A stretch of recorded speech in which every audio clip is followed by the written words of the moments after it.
ముఖ్యమంత్రి చంద్రబాబు స్వయంగా జోక్యం చేసుకుని పరిష్కరించాల్సిన అంశం, హోంమంత్రి అనిత గారు రివ్యూ చేయాల్సినటువంటి అంశం. తాజాగా నిన్న విముక్తి సంస్థ వాళ్ళు ప్రకటించినట్టు వాళ్ళు ఏంటంటే ఈ వ్యభిచారాలకి బలైనటువంటి వాళ్ళు, ఆ వృత్తిలో ఉన్నటువంటి వాళ్ళని పునరావాస ఏర్పాట్లు చేస్తూ ఉంటారు. అలాగే ఎవరైనా అలాంటి హెరాస్మెంట్కి గురయ్యేటువంటి వాళ్ళని రక్షిస్తూ ఉంటారు.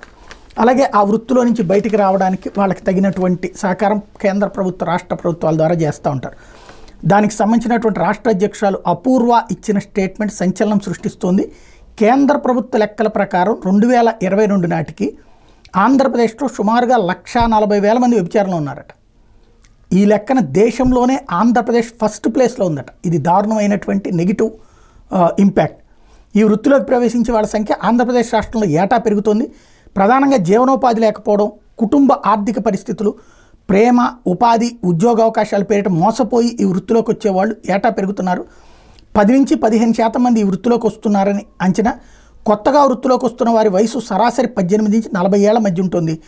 ఇదే విధంగా వయసు రీత్యా ఈ వృత్తి నుంచి వైదొలుగుతున్న వాళ్ళు కూడా 10% వరకు ఉన్నారని గణాంకాలు చెప్తున్నాయి. ముఖ్యంగా అక్రమ రవాణా బాధిత మహిళలకు, సెక్స్ వర్కర్లకు పునరావాసం కల్పించడంలో, వాళ్ళకి నష్టపరిహారం అందించి వీళ్ళని జనజీవన స్రవంతిలోకి చేర్చడంలో కేంద్ర రాష్ట్ర ప్రభుత్వాలు పూర్తిగా విఫలమైనవి అని చెప్పడం చాలా ఆవేదన భరితమైనటువంటి అంశం.